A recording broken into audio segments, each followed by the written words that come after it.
record.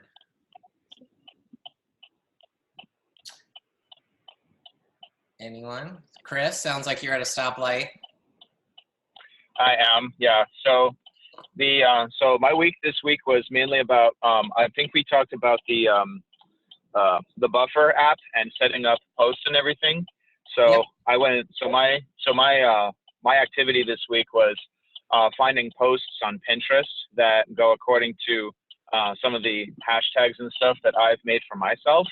And so it's just finding those photos and the pictures from there for me to set up posts for ahead of time. I did do a couple posts this week, but it's mainly now setting up. I think forget how many photos I've done. I think about like 120 or so, and I'm putting them in separate folders. And so the goal is just to fill up a few more folders this next week, and then start scheduling my posts further from there. Okay, great. Yeah, so it's just so that I can just keep up regularly posting on a regular basis, if you know what I'm saying, like schedule them and then post afterward. Right. And it's free, right? Correct, yes, it's all free. Okay, well, that's good to know. Mm-hmm. So today I wanted to do something different. I thought Tom was going to be on, and maybe if he jumps on later, he can share a little bit about what he's learning at the new leadership conference that he's at. And by the way, if you guys don't know what that is, it's when you become 1-star, Beachbody invites you to their headquarters in whatever, January, February, for a mini conference. So you get a lot of cool things, like he got to do the 10 rounds workout, got to tour the headquarters, tour the 10 rounds bus, other stuff, hear a lot of great speakers, kind of like a mini summit. So it's definitely something to work towards if you guys are interested in that. But today I wanted to show you guys a TED Talk, and we'll do it's like a 20-minute TED Talk, and then we'll do a discussion. And the TED Talk is Mel Robbins' TED Talk. You guys know who she is? So Christine, you I do not. Brent, okay. So she wrote a book called The 5-Second Rule. And she was also a speaker at a summit that we had a couple of years ago. She's fantastic, but this is her original TED Talk, which is really good. So let's watch it, and you can mute yourselves up, and then we'll discuss it, okay? Sound good? Yep. Okay.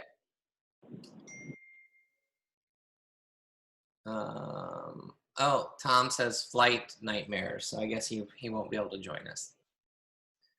He had a rough time getting out there too. That stinks. I know. That's terrible. Stuck at the airport, he said. Ugh.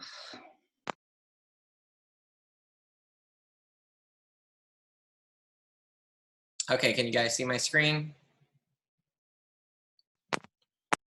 Yes?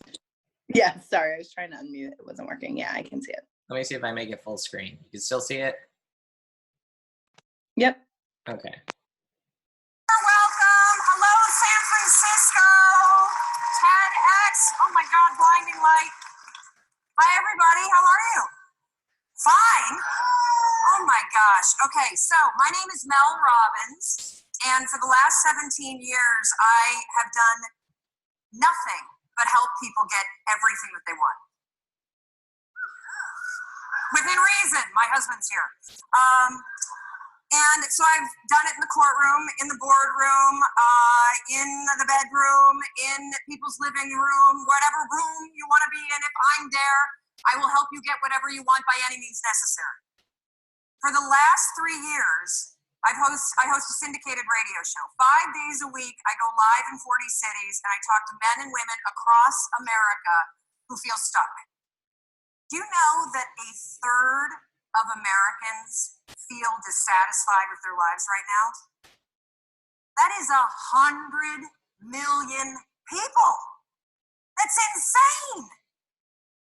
And I've come face to face with it in this new show that I'm doing, which is also insane. It's called In-Laws. I move in with families across America. You guessed it, who are at war with their in-laws. We move them into the same house. I verbally assassinate everybody. We open up Pandora's box, and I get people to stop arguing about the donuts and who's hosting Thanksgiving dinner and talk about the real stuff. And that's what I want to talk to you about. I'm here for you. I'm going to tell you everything I know in less than 18 minutes about how to get what you want. So I want you to take a millisecond right now, and I want you to think about what you want. You. And I want you to be selfish. Screw Simon and the we thing. This is about me, right now. Sorry, Simon. What do you want? And here's the deal. I don't want it to sound good to other people. Being healthy will not get your ass on a treadmill. Losing your man boobs so you could hook up with somebody, now that's motivation. So I want to know, what do you want? Do you want to lose weight? Do you want to triple your income? Do you want to start a nonprofit? Do you want to find love? What is it? Get it right here. You know what it is. Don't analyze it to death. Just pick something. That's part of the problem. You won't pick. So we're going to be talking about how you get what you want. And frankly, getting what you want is simple. But notice I didn't say it was easy. It's very simple. In fact, if you think about it, we live in the most amazing moment in time. So that thing that you have up here, whatever it may be, you want to use healthy eating to cure your diabetes, you want to figure out how to take care of the elders and start a new hospice center, you want to move to Africa and build a school, guess what? You could walk into a bookstore right now and buy at least 10 books written by credentialed experts on how the hell you do it. You could Google it, and you could probably find at least, I don't know, 1,000 blogs documenting the step-by-step transformation that somebody else is already doing. You can find anybody online and cyberstalk them. You can just walk in their footsteps and let them, just use the science of drafting. Follow what everyone else has done, because somebody else is already doing it. So why don't you have what you want? When you have all the information that you need, you have the contacts that you need, there are probably free tools online that allow you to start a business or join a group or do whatever the heck you want. It all comes down to one word.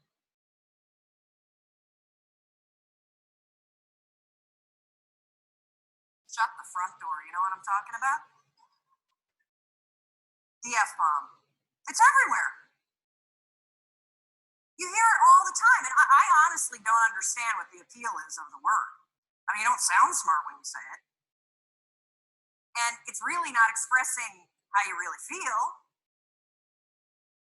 It's sort of a cheap, shot to take. And of course, I'm talking about the word fine. How you doing? I'm fine. Oh, really? You are? Dragging around those extra 40 pounds? You're fine? Feeling like roommates with your spouse? You're fine? You haven't had sex in 4 months? You're fine? Really? I don't think so. But see, here's the deal with saying that you're fine. It's actually genius. Because if you're fine, you don't have to do anything about it. But when you think about this word fine, it just makes me so angry. I mean, here we are at a conference about being alive, and you're going to describe the experience of being alive as fine? A flimsy and feeble word. You're crappy, say you're crappy. If you're amazing, say you're amazing. Tell the truth. And this not only goes for the social construct, I don't want to burden you with the fact that I hate my life, or, hey, I'm amazing, but that would make you feel terrible. The bigger issue The bigger issue with fine is that you say it to yourself. That thing that you want, I guarantee you, you've convinced yourself that you're fine not having it. That's why you're not pushing yourself. It's the areas in your life where you've given up, where you've said, oh, I'm fine. My mom's never going to change, so I just can't have that conversation. I'm fine. You know, we got to wait until the kids graduate before we get divorced, so we'll just sleep in separate bedrooms. I'm fine. I lost my job. I can barely pay my bills, but whatever. It's hard to get a job. And, you know, one of the reasons why this word also just annoys me so much is scientists have calculated, oh yeah, I'm coming down. Scientists have calculated the odds of you being born. That's right. They've crunched the numbers. I see you up there. They've crunched the numbers on you. Yeah, no, you guys standing up, you want to sit down for this. They've crunched the numbers on you being born. And they took into account all of the wars and the natural disasters and the dinosaurs and everything else. And do you realize that the odds of you, yeah, right here, put your computer away, stand up for me, Doug. So the odds of Doug here, turn around, say hi to everybody. The odds, yeah, of Doug being born at the moment in time he was born, to the parents you were born to, with the DNA structure that you have, 1 in 400 trillion. Isn't that amazing? Yes. You're not fine, you're fantastic. You have life-changing ideas for a reason, and it's not to torture yourself. Thank you. Thank you, Doug. You know, Christine was right when she said all of you could be on stage, because all of you, we're all in this category. 1 in 400 trillion. All day long, you have ideas that could change your life, that could change the world, that could change the way that you feel. And what do you do with them? Nothing. Oh, hopefully I won't moon you. You didn't pay for that.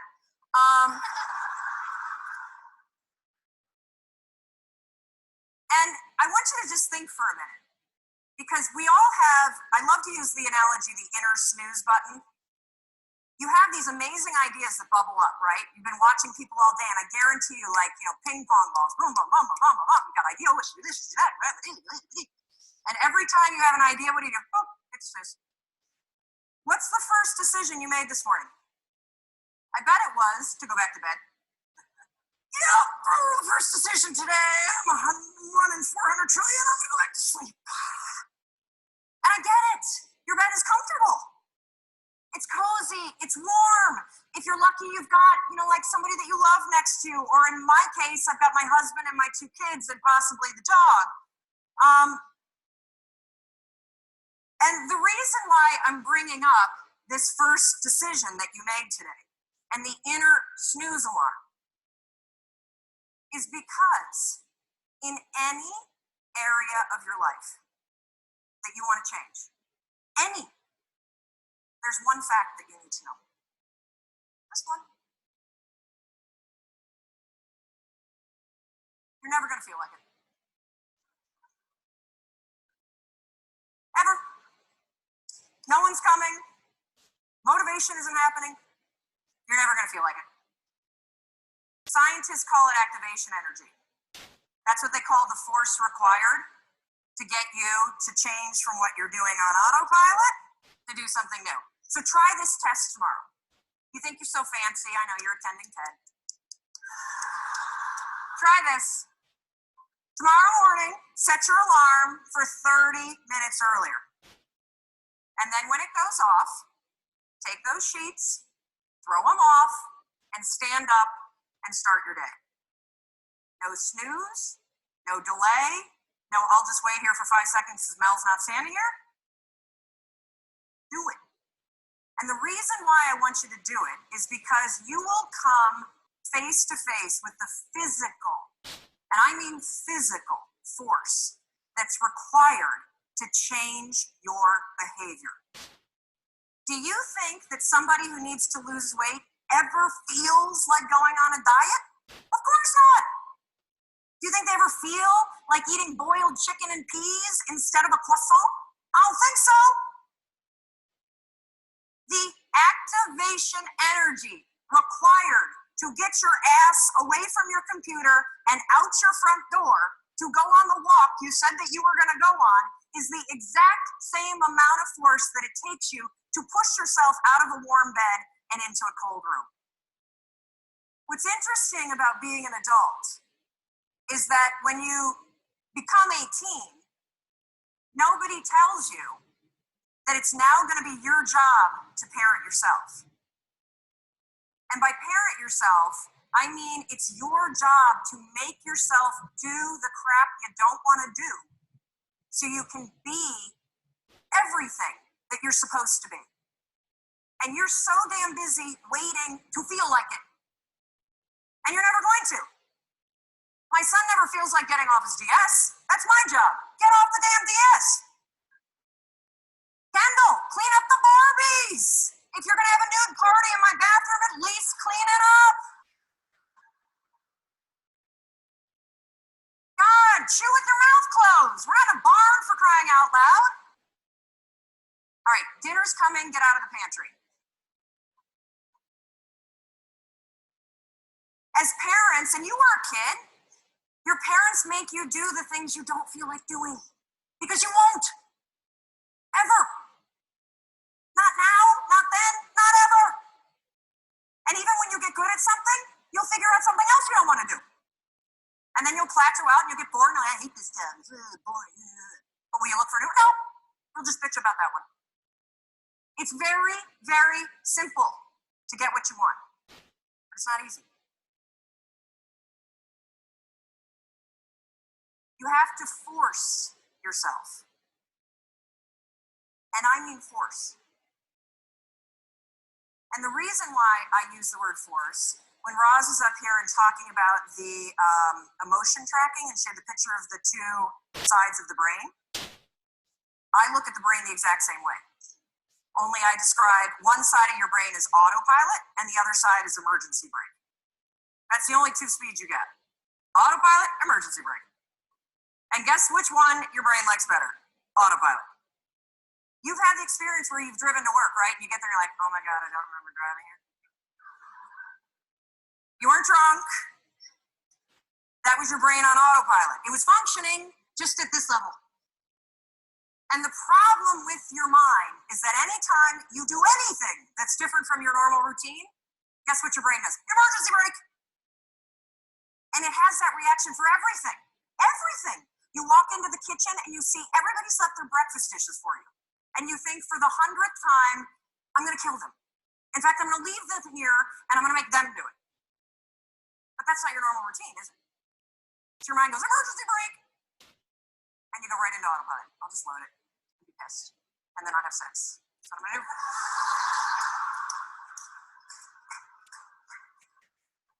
So when I say force, anything that's a break from your routine is going to require force. And if you think about your life, it's kind of funny because we, are kids and then we become adults and we spend so much time trying to push our life into some sort of stable routine. And then we go bored of it. You wake up at the same time every day, you have largely the same breakfast, you drive to work the same way, you show up at work, you look busy, you avoid making calls, you update Facebook, you attend a meeting and doodle the whole time, you go back and update Facebook, you make plans for the evening, you look busy some more, then you drive home the same way, you eat largely the same dinner or, variety of it. You watch the same kind of media, and then you go to bed and do the same thing all over again. No wonder you're bored out of your mind.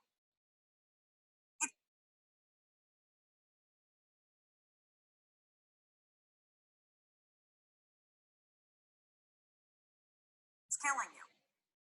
I have this theory about why people get stuck in life. So most of you have probably taken your basic Psych 101 class and you've bumped into Andrew Maslow's hierarchy of needs. Well, your body is kind of cool because you have these basic needs. And your body is wired to send you signals. If you are hungry, if you need food, what do you feel? If you need water, what do you feel? If you need sex, what do you feel? Thank you. I think when you feel stuck or dissatisfied in your life, it's a signal. And it's not a signal that your life is broken. It's a signal that one of your most basic needs are not being met. Your need for exploration. Everything about your life, about your body grows. Your cells regenerate, your hair, your nails, everything grows for your entire life. And your soul needs exploration and growth. And the only way you'll get it is by forcing yourself to be uncomfortable. Forcing yourself to get outside, out of your head. Thank you. If you're in your head, you're behind enemy lines. That is not God talking, okay? It's not. In fact, if I put a speaker on it and we broadcast what you say to yourself, we would institutionalize you. You would not hang out with people that talk to you the way you talk to yourself. So get out of your head. Your feelings are screwing you. I don't care how you feel. I care about what you want. And if you listen to how you feel when it comes to what you want, you will not get it. Because you will never feel like it. And you need to get outside your comfort zone. It's not about taking risks. It's about getting outside your comfort zone. Those first 3 seconds when you push yourself out of bed, they blow. But once you're up, it's great. Those first 3 seconds when you're sitting here in a studio or a stadium like this and somebody says, get up and come dance, and you think, oh, I should do that. You're like, oh. That experience that you had where you had the impulse to do it, and then you didn't do the activation energy required to force yourself, your emergency brake got pulled. I'm sitting right here. I'm not going up with those crazy people. I don't like to dance. What happened for me is I came up and I bumped into Rachel, and then we started talking, and next thing you know, she's tweeting. And we're friends. And boom, get outside. That's where the magic is. That's where the 1 and 400 trillion exists. So everything I do, wait, okay, this is the last part, sorry. So one more thing that you can use, I call it the 5-second rule. Your mind can process a facial expression in 33 milliseconds. It can move pretty damn quick. The other thing that it does very quickly is if you have one of those little impulses that are pulling you, if you don't marry it with an action within 5 seconds, you pull the emergency brake and kill the idea. Kill it. If you have the impulse to get up and come dance while the band is playing, if you don't stand up in 5 seconds, you're going to pull the emergency brake. If you have an impulse about you were inspired by somebody's speech today and you don't do something within 5 seconds, write a note, send yourself a text. Anything physical to marry it with the idea, you will pull the emergency brake and kill the idea. Your problem isn't ideas. Your problem is you don't act on them. You kill them. It's not my fault. It's not anybody's fault. You're doing it to yourself.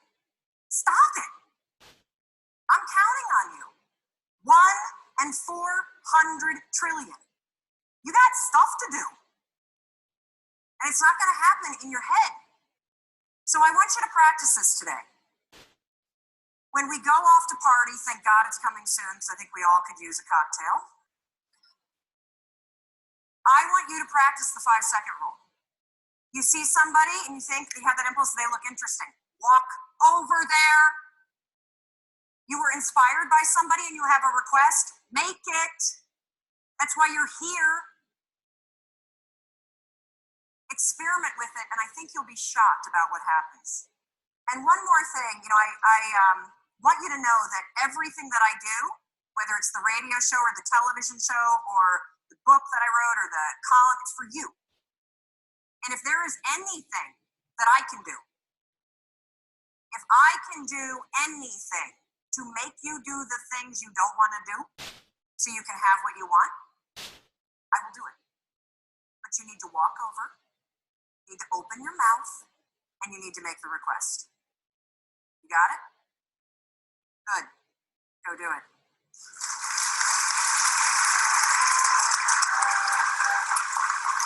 Thank you. Thank you. Yes, stand up. You have the impulse. Stand up. Thank you.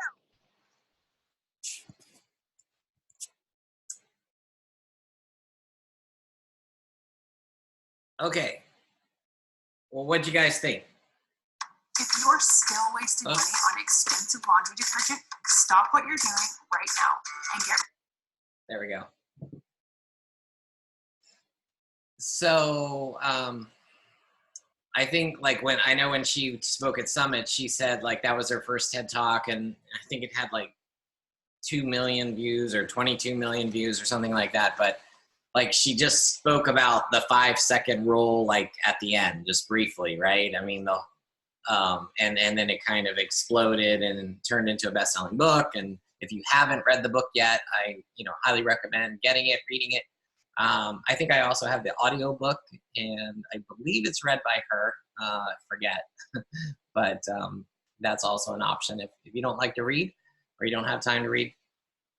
But everything that she says is true. It's like, how different would our lives be, or how successful would we be if we stopped, pulling that emergency brake, right? We all have good ideas, like whether it's for our job or for Beachbody business or for your other business or whatever, right?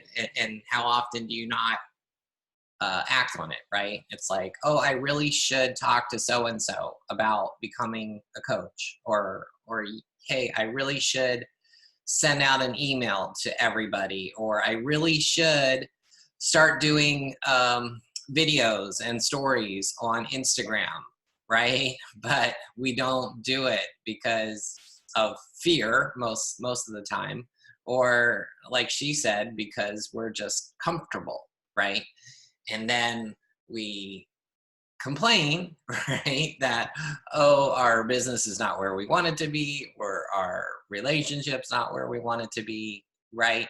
And she said it's, her whole thing is like, if you just count backwards from 5, right? 5, 4, 3, 2, 1, and you start moving to take action, then your brain is going to kick in and just do it, right? So try that, right? It's like if you want to get out of bed in the morning an hour earlier or whatever, right? Just start counting backwards, get out of bed, and you will do it, right? That's kind of the premise of her book, but it applies to anything, right? It's like if you have an idea of, oh, I should do a video story, right? Then count backwards and just do it, and do it this week, and see if it makes a difference. So what do you guys think? What is something that you want? What did she say? Something that you want different in your life, right? What is something that you want different in your life or your business or in coaching this year? Carrie, what do you want? Again, it always goes back to the consistency. You always have that in the back of your mind, when you don't do something like that, when you're constantly procrastinating, or, when we've done these calls or stuff in the past, you collect that information, but if you don't do anything with it, what's the point? You can watch so many videos and trainings, but you gotta put it to task and do it. And I want to evolve on that. So. Right. So what is one thing that you're going to do this week that you have been procrastinating? I'm running a clean week, but, I need to message more people. I need to work on the Instagram more with the daily posts. Okay. Not necessarily the stories, but the posts, and do more, inviting there. Okay. Sounds good. Christine, what about you? I think I need to start up more conversations on Instagram. Okay. So specifically, how many are you going to do this week? 10 a day. Okay. It's a great goal. So, yeah, it's, I mean, like, that's one thing that you're probably already doing, right? I'm just thinking out loud. You're probably having conversations, but you're saying that you want to do more of it, right? But I think, like, the point of her speech is, what is the thing that you're really not doing that you should be doing? Or what is that idea that you've had that popped into your head and you're like, yeah, and then it just goes away. Like that's going to be hard, or that's going to be scary. That's going to take more thought. Okay. All right. Well, think about it this week, like if something pops into your head, like, oh, yeah, I should do that, right? Yeah. It's like one thing that I have a text marketing business that I've started, right? And I'm great at doing Google advertising and Facebook advertising and even networking in person, right? But the thing that stops me is like cold calling, right? It's like I don't do cold calling, or I don't just like show up at somebody's business, right? So that is one thing that I have been thinking I really need to do. If I want to really get my product out there to the local community, I really need to start like calling upon local businesses. So, I mean, in that side, right, that's definitely something that I need to do and something that I want to do. So that's going to be my task, coaching, for me, it's, I guess it's just talking, because I'm pretty good with coaching. It's like if I get an idea of I'm going to email these people, or I'm going to do a story, or I'm going to do this, I'm pretty good about doing it. The thing that always kind of stops me is the live videos, because I just don't think I'm very good at the live videos, or I don't think that people want to hear what I have to say or something like that. But I know that's all, it is in my head, right? I mean, and I have to overcome that. And that's what I need to work on for sure with Instagram, is doing live stories more. So, all right. Brent, what about you? Mine would have to get out of the mindset or do more of just reaching out to people. Being more introvert, it's just that hurdle of reaching out. Yeah, I see a lot of people. I do that. I go to click on them, say hi, and then it's that emergency brake. No, they'll reject you. They don't want to talk to you. You don't want to do anything like that.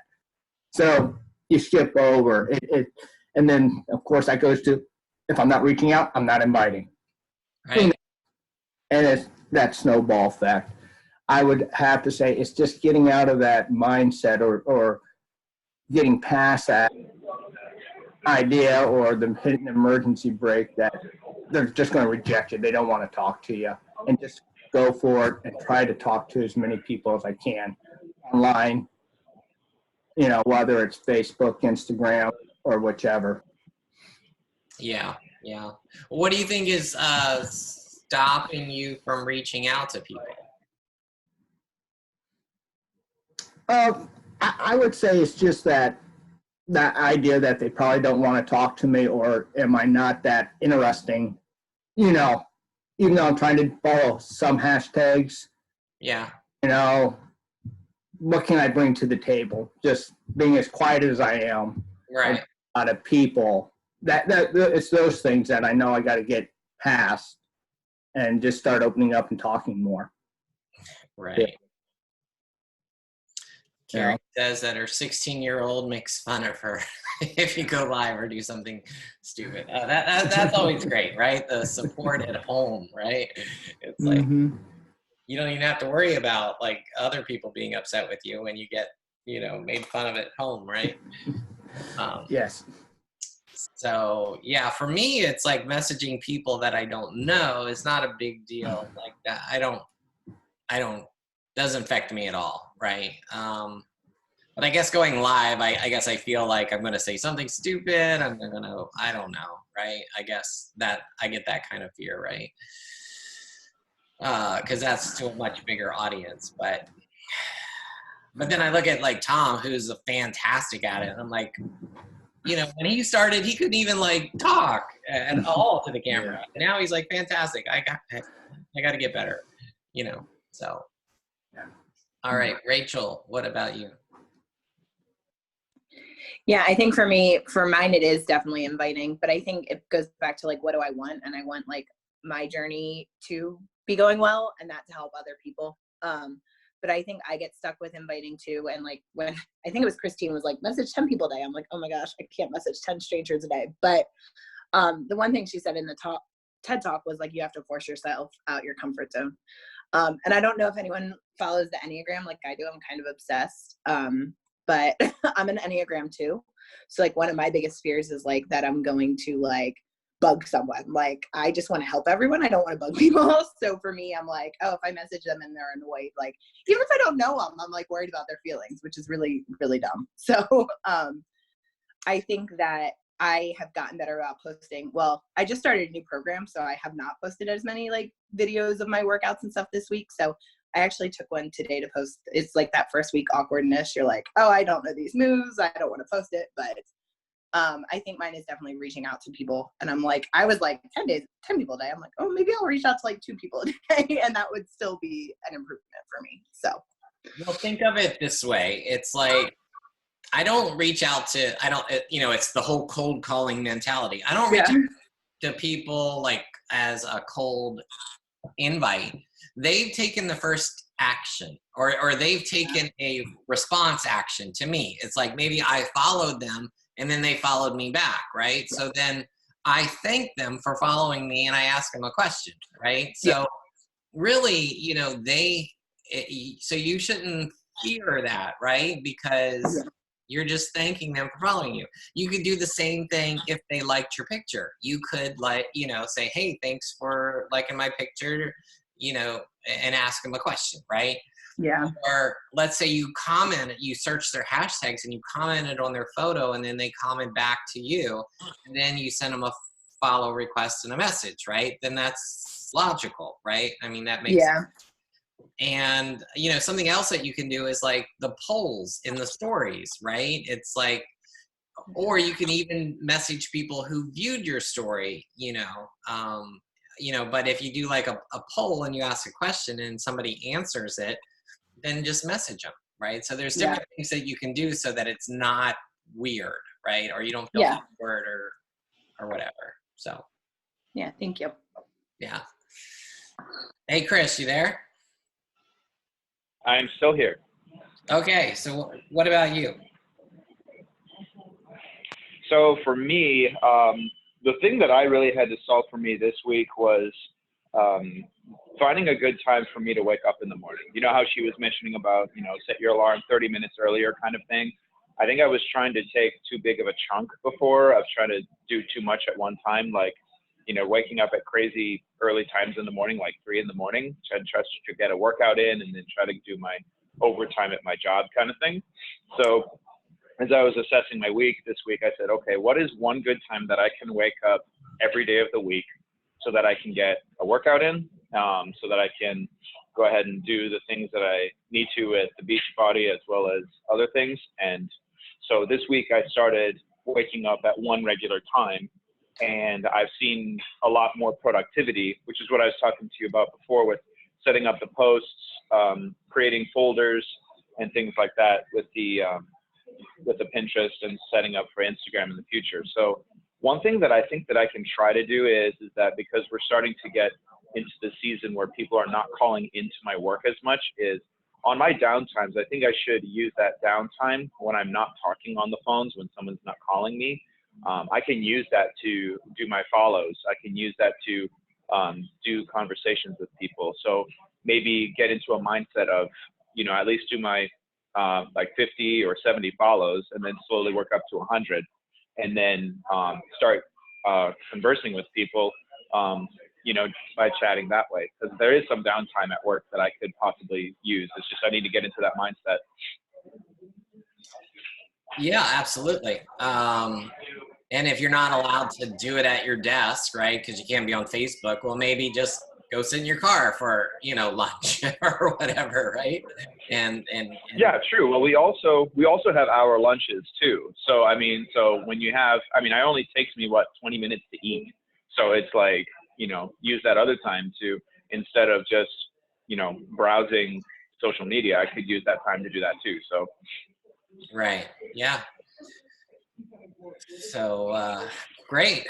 All right. Well, does anybody have anything else we can wrap up? No. All right. Well, thanks, guys. Thanks for coming, attending. Did you guys like the TED Talk I love it. concept? I did. Yes. Okay, great. We can throw that in once a month or something. Okay, guys. Yeah, that was good. That was good. I'll talk to you later then. Have a great week.